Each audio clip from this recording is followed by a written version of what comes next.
नमस्कार, मैं हंसिका मलिक और आप देख रहे हैं द मसला। आज का मसला हरियाणा लोकसभा के जो नतीजे सामने आए हैं उसका आने वाले विधानसभा चुनाव पर क्या असर देखने को मिल सकता है उस पर बात करते हैं। पिछले चुनाव में हरियाणा की सभी 10 की 10 लोकसभा सीटों पर जीतने वाली भाजपा इस बार 5 लोकसभा सीटों पर ही सिमट कर रह गई, तो वहीं कांग्रेस ने भाजपा से 5 सीटें छीनते हुए अपनी झोली में डाल ली है। देखा जाए तो खास बात यह है कि 2019 के लोकसभा चुनाव में 79 विधानसभा हलकों में लीड लेने के बाद भी 5 माह बाद हुए विधानसभा चुनाव में भाजपा 40 सीटों पर ही सिमट कर रह गई थी, जबकि उस वक्त 10 हलकों में लीड लेने वाली कांग्रेस ने 31 विधानसभा सीटों पर जीत हासिल की थी। केवल एक हलके में नारनौल से लीड लेने वाली जजपा ने विधानसभा चुनाव में 10 सीटों पर जीत हासिल की थी, जिसके साथ भाजपा ने मिलकर बाद में अपनी सरकार बनाई और दुष्यंत चौटाला को डिप्टी सीएम भी बनाया था। जैसे कि सब जानते ही हैं कि कैसे जेजेपी और भाजपा का गठबंधन हुआ था।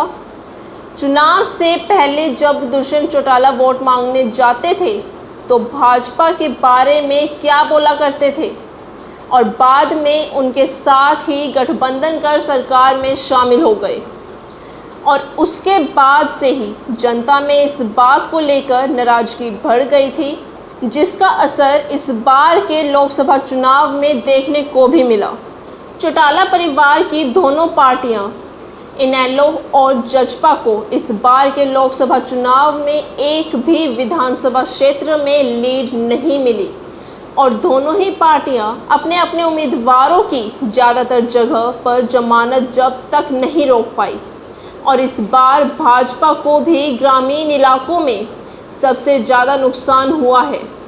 हालांकि कुछ शहरों में भी भाजपा को मामूली डेंट लगा है, लेकिन इस लोकसभा चुनाव में शहरी वोटर ने एक बार फिर भाजपा का साथ दिया है।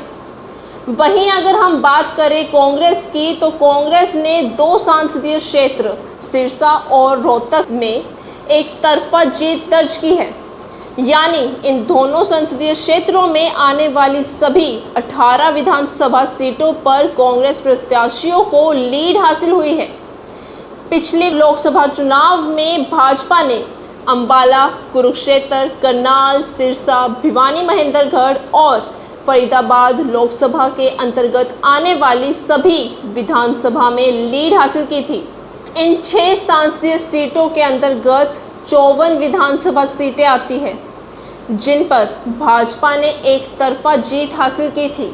बाकी के 4 संसदीय क्षेत्र रोहतक, गुड़गांव, हिसार और सोनीपत के अंतर्गत आने वाली 36 हलकों में से भाजपा 25 में आगे रही थी, और इस बार की अगर हम बात करें तो कांग्रेस ने 5 लोकसभा सीटें जीतते हुए 46 विधानसभा क्षेत्रों में और वहीं भाजपा ने 44 विधानसभा क्षेत्रों में लीड हासिल की है।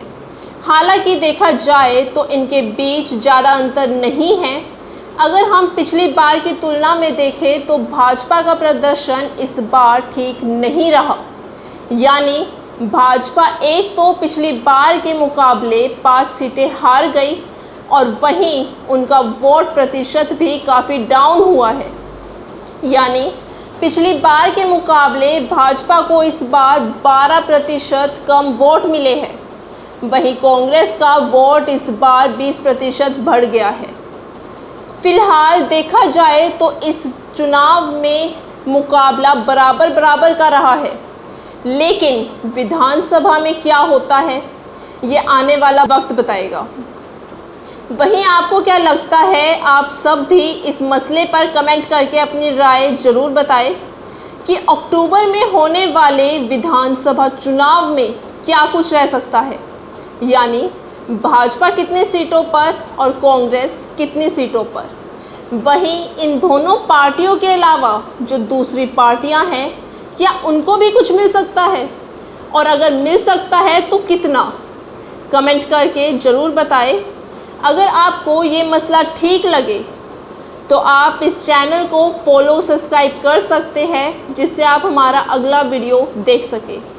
चलिए मिलते हैं फिर अगले मसले के साथ। तब तक के लिए नमस्कार, आदाब, सत श्री अकाल, राम राम।